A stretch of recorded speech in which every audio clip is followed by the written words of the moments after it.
Modifying a table. There are a great number of appearance options that you can engage in Word 2010 to change the appearance, the look, and the feel of your table inside of your Word document. The first thing that you'll need to do is engage the table by either clicking inside of it or clicking on one of its borders. When you do that, you're presented with the Table Tools tab. In this case, it is yellow, and it only appears when you've engaged the table inside of your document. This concept is called a contextual tab, in that when you engage the rest of the document and you're outside of the Table Tools tab actually disappears. Within Table Tools, we have Design. The Design tab presents several options, including choices for table styles. We will examine those in just a moment. You're also able to adjust line width, borders, and colors. And then within the Layout tab, the other option there, you can adjust dimensions, number of rows and columns, deleting and removing and adding, and so forth. You can also apply sorting options to the data in your table in Word 2010. The last thing we'll talk about in this section includes working with tables from the web. The Design tab on the ribbon has quite a few options. As you can see on the left, there are checkboxes for things such as the header row so that you can let Word know that you have one.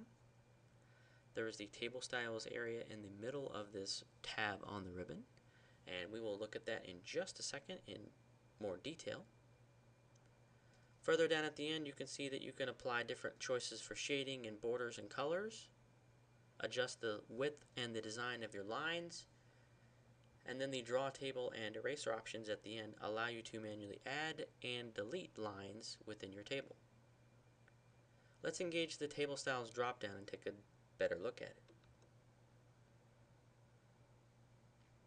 Even without scrolling within this screenshot, you can see that there are a lot of choices for your table styles.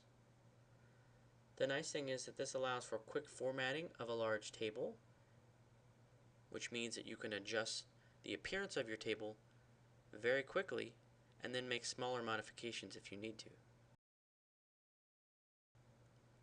The Layout tab has quite a few options on it, so we're going to split it up into two sections. The first section allows you to view the grid lines and turn those lines on and off, which doesn't impact their printing, just makes it easier on your eyes.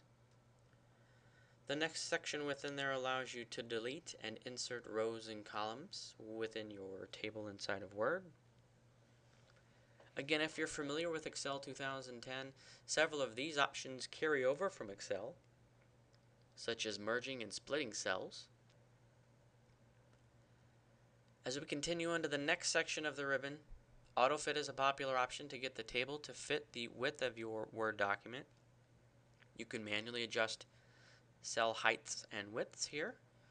You can also let Word know the direction and the alignment choices that you'd like for your text. And then last but not least, even though we're not working in Excel, we still have some basic formula options and basic sorting choices that we can apply to our table inside Word 2010. Finally, tables from the web. If you grab information from the internet, you might find that it appears a little bit differently as you paste it into your Word document. The first thing to keep in mind is that you have different pasting options when working with Word 2010. This is what that option looks like. The very first choice is to keep source formatting. Copying the information from an internet web page and pasting it with the source formatting choice often makes it appear identical to the way that it did on the website.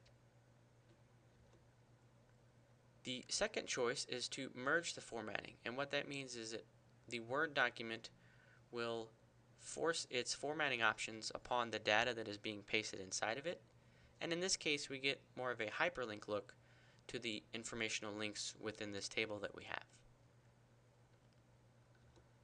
The last choice is keep text only, and what that means is that all of the formatting and hyperlink options are removed, leaving you with just the raw text so that you can apply different formatting in some other fashion. Keep in mind that for all of these, once the information is pasted into your Word document, especially the first two choices, all of your formatting choices still apply. So if you leave it in the table with the source or the merge formatting options, you will be allowed to use the Table Tools tab that we discussed previously.